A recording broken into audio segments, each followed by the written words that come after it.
In 1978, China's economy was a closed book, an artifact of a bygone era. Its gross domestic product per capita stood at a mere $156. To put that in perspective, this was a figure lower than that of Zambia, Senegal, or even the war-torn Central African Republic. For the nearly 1 billion people living within its borders, the promise of the communist revolution had curdled into a reality of shared, grinding poverty.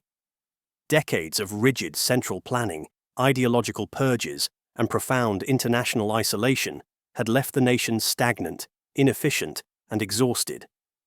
The dream of a modern, prosperous China seemed impossibly distant.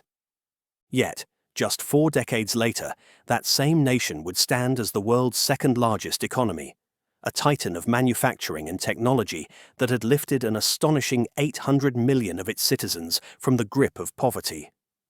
This transformation is often called an economic miracle, a phrase that almost undersells the reality. The World Bank would later describe it as the fastest sustained expansion by a major economy in history. This miracle, however, was not spontaneous. It wasn't simply the result of a grand internal plan executed in a vacuum. It was sparked by a quiet, almost unbelievable partnership between two ideological opposites. How did a nation so fiercely committed to socialist self-reliance, a nation that viewed capitalism as a mortal enemy, learn the intricate language of the global market?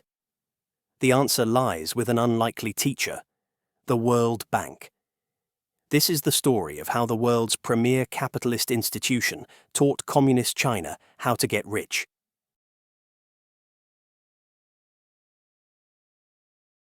To understand why China would open its doors to the World Bank, one must first understand the depths of its desperation in the late 1970s. The country was emerging from the wreckage of the Cultural Revolution, a decade of violent political turmoil that had shattered its institutions and crippled its economy. While the Mao era had succeeded in building some basic heavy industry and infrastructure, the economic system itself was fundamentally broken. Industrial output was stagnant. The socialist system, which prioritized production quotas over all else, offered no incentive for quality or innovation.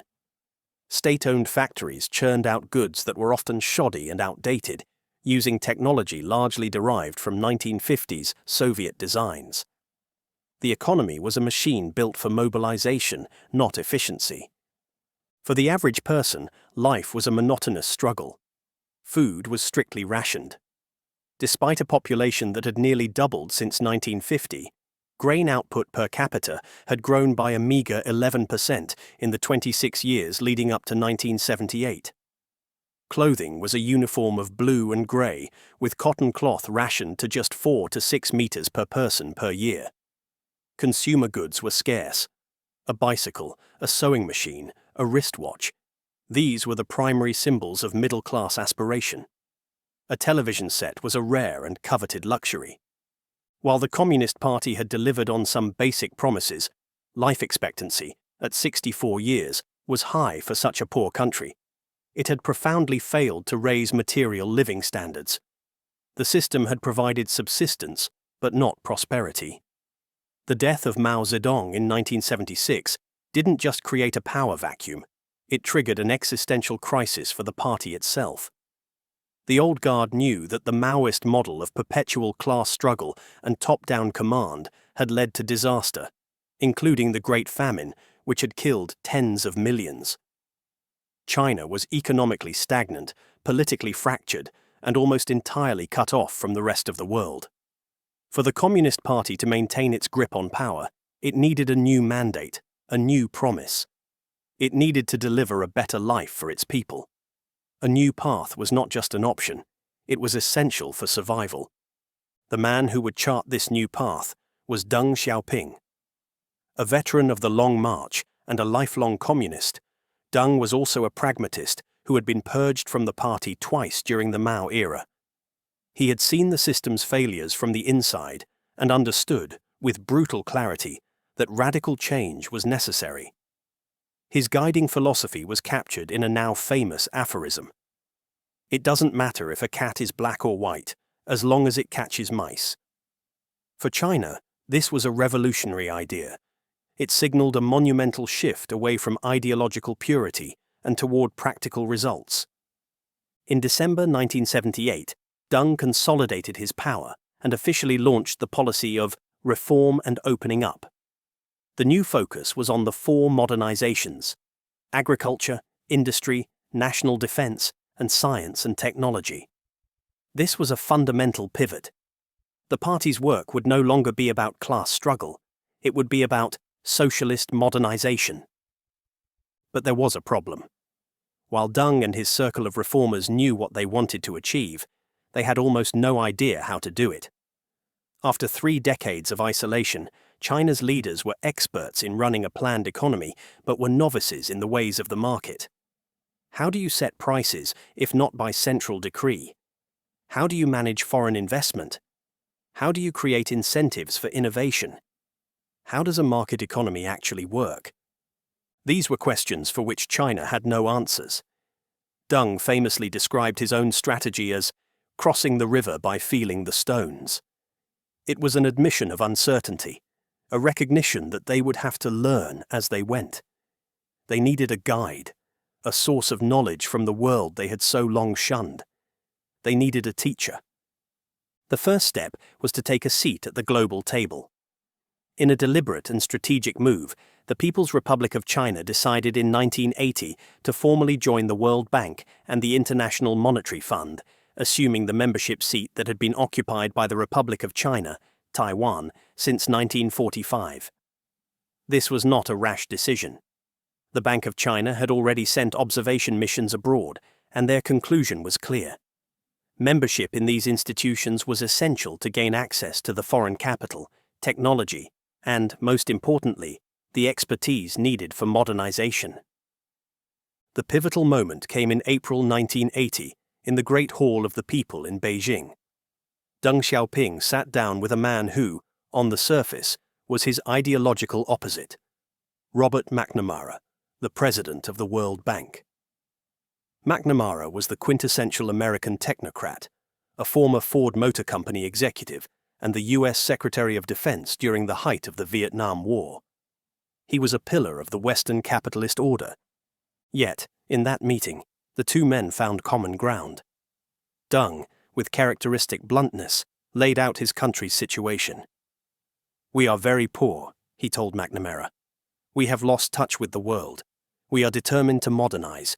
We can do it without you, but we can do it quicker and better with you." Deng made it clear that China was seeking more than just money. It was seeking knowledge. As he put it, ideas would matter more than capital. McNamara, for his part, recognized the historic nature of the moment. He saw an opportunity not just to help China, but to fundamentally validate the World Bank's entire mission. As he later remarked, the institution could not truly call itself a World Bank without the participation of the world's most populous nation. Bringing a nation of 1 billion people into the global economic system was the ultimate test case for the bank's development theories. The teacher needed this star student to prove its methods could work on a planetary scale. McNamara committed the bank's best and brightest to the China mission. The partnership was forged. It was not an act of charity, but a joint endeavor built on a foundation of mutual, symbiotic necessity. China was not surrendering to capitalism. It was hiring a consultant. The Communist Party was using a pragmatic tool to strengthen its own rule and achieve its own vision of a modern, powerful, and prosperous socialist state. The lesson was about to begin.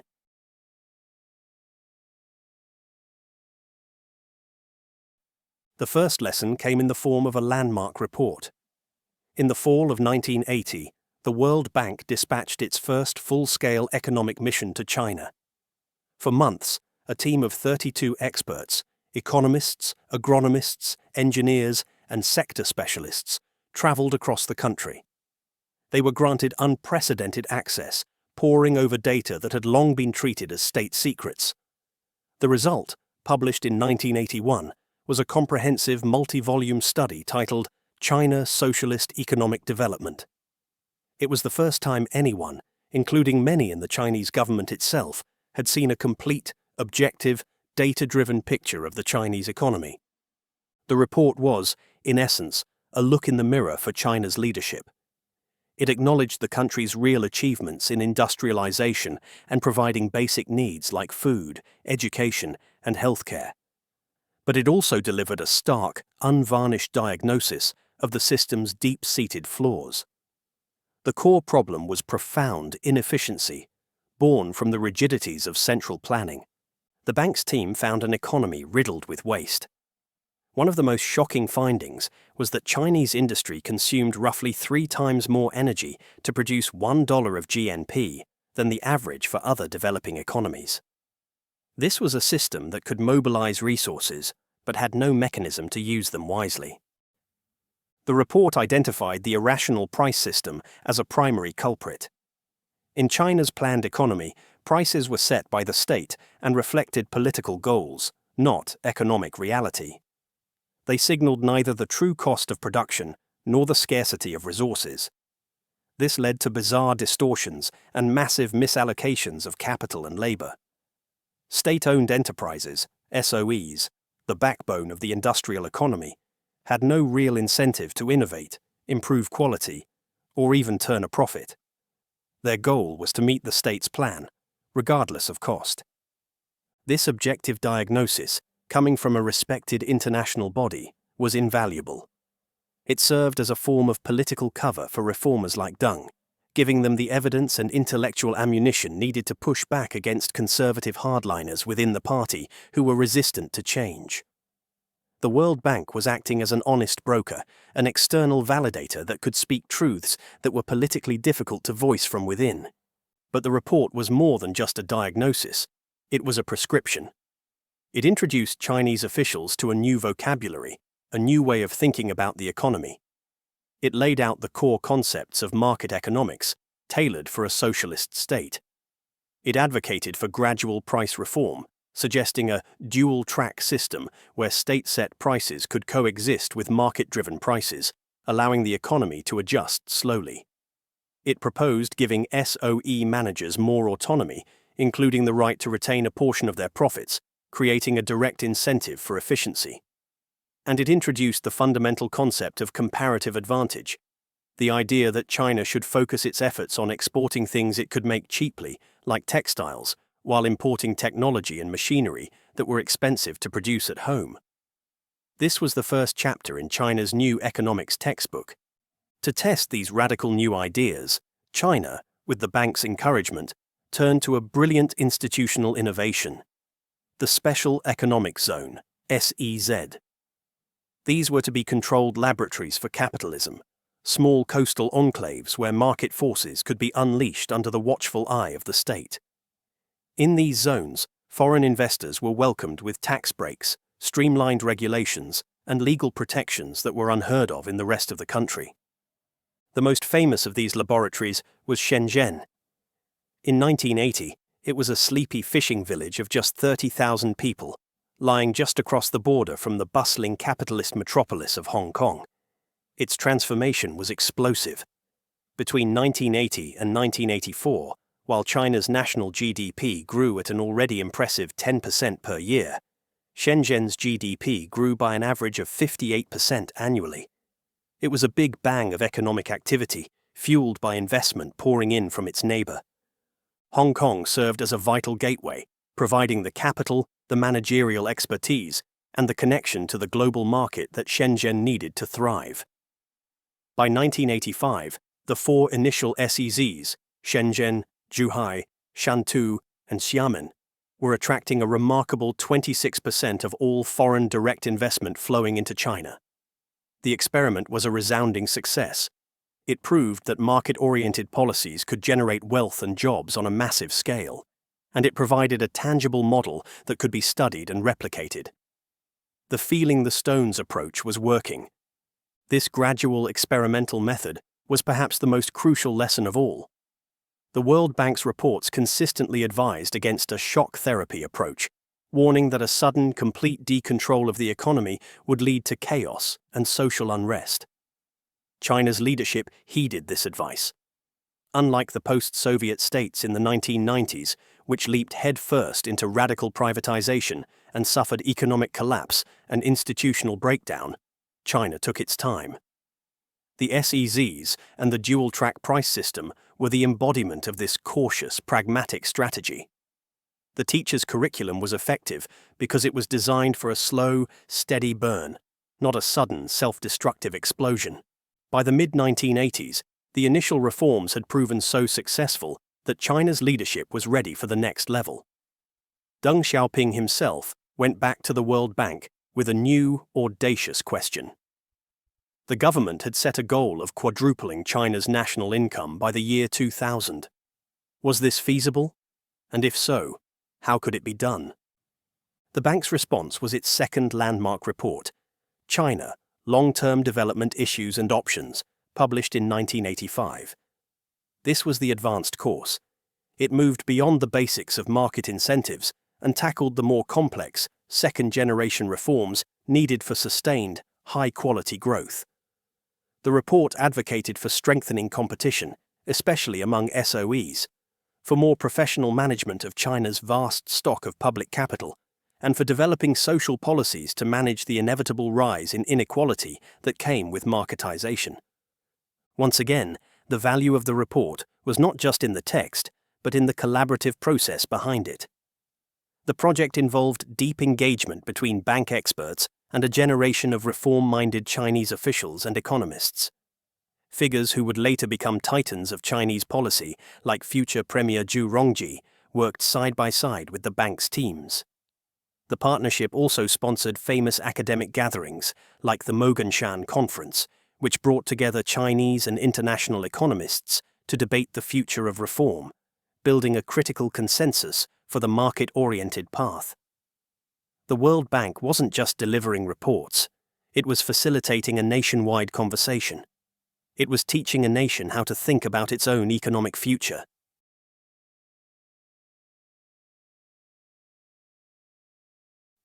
The impact of this curriculum, executed with a scale and determination the world had never seen, was nothing short of revolutionary.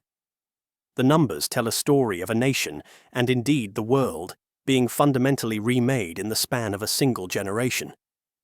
From 1978 to 2018, China's real GDP grew at an average annual rate of 9.5%. To put that into perspective, the economy, on average, doubled in size every 8 years. This wasn't just growth, it was hypergrowth, a velocity of economic expansion with no historical precedent for a country of its size. The engine of this growth was a massive leap in productivity. In the pre-reform era, growth came almost entirely from pouring more capital and labor into the system.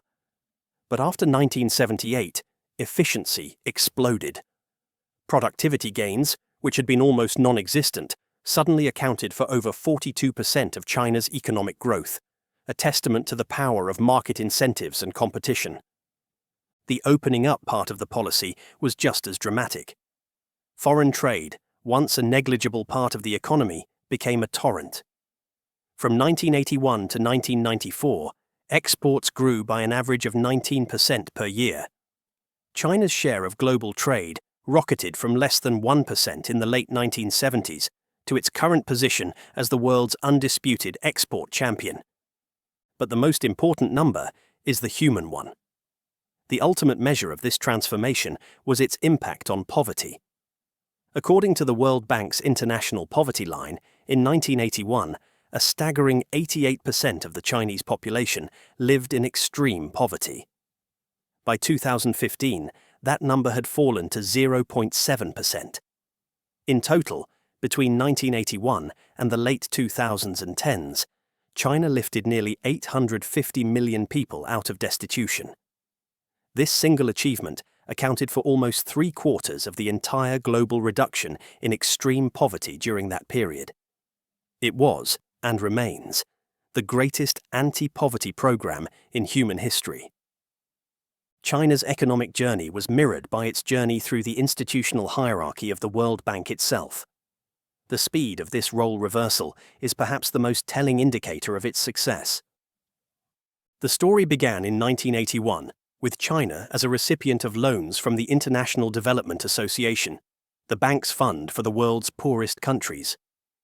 Over the next 2 decades, it received nearly $10 billion in these highly concessional, low-interest loans. But as its economy grew, China quickly graduated.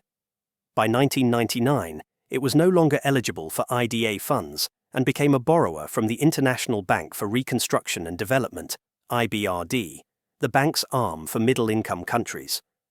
It soon became the IBRD's single largest client, borrowing nearly $40 billion by 2011. With economic might came institutional power. As China's share of the global economy grew, it demanded a larger voice in the institutions that governed it. In 2010, after a major review of voting shares, China's power at the World Bank was significantly increased, making it the bank's third largest shareholder, behind only the United States and Japan. The final, symbolic step of graduation came in 2007. In a complete reversal of its original role, China officially became a donor to the IDA, the very fund it had once so heavily relied upon. The student was now contributing to the teacher's salary. It was helping to write the curriculum for the next generation of developing nations, sharing the lessons of its own success through joint programs with the bank. In less than 3 decades, the span of a single career, China had gone from being the World Bank's greatest development puzzle to one of its most powerful governors. As China graduated from the World Bank's tutelage, it began to forge its own path as a global economic power, and increasingly, as a lender in its own right. This marked the final stage of the evolution, the student becoming a peer, and in some ways, a competitor. Beijing established its own powerful policy banks, like the China Development Bank and the Export-Import Bank of China. These institutions began to lend tens of billions of dollars to other developing countries, particularly in Africa and Asia, often for the kind of large-scale infrastructure projects that had fueled China's own rise. This new role was formalized with the creation of entirely new institutions. The Asian Infrastructure Investment Bank, AIIB, and the New Development Bank, NDB, established by the BRICS nations, were seen by many as direct challenges to the post-World War II, Western-led financial order embodied by the World Bank and IMF. China was no longer just a participant in the system created by others, it was building a parallel system. This new China model of development assistance often came with a different philosophy. It prioritized speed and infrastructure, and crucially, it often lacked the stringent policy conditions, the conditionalities regarding governance, environmental standards, or market reforms, that were a hallmark and a major point of criticism of World Bank lending. The student had not only graduated with honors, it had opened a rival academy with a different teaching style and a new curriculum.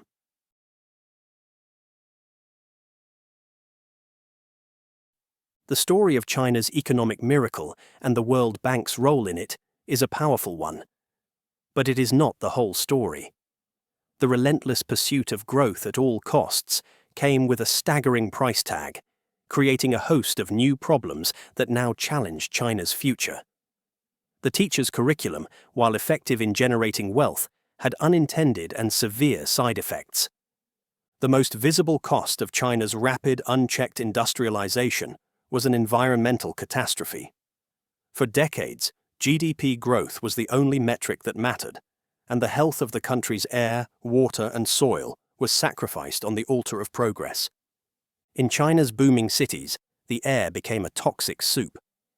The source of the pollution shifted from the simple coal smoke of the early days to a complex and hazardous mixture of industrial emissions, vehicle exhaust, and construction dust. Smog became a daily reality for hundreds of millions, leading to a public health crisis of respiratory illness. The country's waterways suffered a similar fate. Rivers and lakes became dumping grounds for industrial waste and agricultural runoff, leading to widespread pollution that contaminated drinking water sources and destroyed aquatic ecosystems. Soil was tainted with heavy metals from mining and unregulated factories, leading to terrifying health crises, including clusters of lead poisoning that affected thousands of children. The growth-first model had created a landscape of poisoned prosperity. In recent years, the Chinese government has begun to confront this legacy, promoting a new vision of ecological civilization and investing billions in environmental protection. But this is a reactive effort, a massive cleanup operation for a mess that was decades in the making. The economic reforms also tore at China's social fabric, creating new fissures and forms of insecurity. While the reforms dramatically reduced absolute poverty, they also unleashed a tidal wave of inequality. In the Mao era, China was a society of shared poverty. In the reform era, it became a society of starkly divided wealth. The numbers are telling. According to one study, the share of national income going to the top 10% of the population surged from 27% in 1978 to 41% in 2015. A new class of billionaires and millionaires emerged, while hundreds of millions of migrant workers toiled in factories for low wages. The gap between the booming coastal cities and the struggling rural interior widened dramatically. Furthermore, the transition to a market economy dismantled the old socialist safety net, the so-called iron rice bowl. The dissolution of the rural commune system, while boosting agricultural productivity, also led to a deterioration in access to public health care and basic education for many in the countryside. The job security of the planned economy was replaced by the precariousness of the market, creating new anxieties and a rising sense of economic insecurity for millions. The China story must also be placed in the context of broader, global critiques of the World Bank itself. The model of development advice and lending that the bank pioneered has been a source of intense controversy for decades. Critics argue that the bank's policy packages, often known as structural adjustment programs, SAPs, have historically served to impose a rigid neoliberal, free market ideology on developing nations. In many countries across Africa and Latin America, these programs, which typically demand privatization, deregulation, and deep cuts to public spending on health and education, have been blamed for increasing poverty, exacerbating debt crises, and undermining social welfare. Others criticize the bank for being an instrument of Western, and particularly US, foreign policy, with its governance structure giving disproportionate power to its largest shareholders. In recent years, this has led to accusations of mission creep, with critics, especially in the US, arguing the bank has strayed from its core economic mandate to focus on politically charged issues like climate change and gender equality. This brings us to a modern paradox. Today, one of the loudest criticisms of the World Bank, particularly from Washington, is that it has no business continuing to lend to China. How can the world's second-largest economy, a major global creditor in its own right, still be receiving development loans? The counter-argument from the bank and its supporters is that these are not subsidized loans, but commercially viable ones that are profitable for the bank, and that continued engagement is crucial for keeping China integrated into the global system and for learning lessons that can be applied elsewhere. This debate highlights what may be the key to the China puzzle.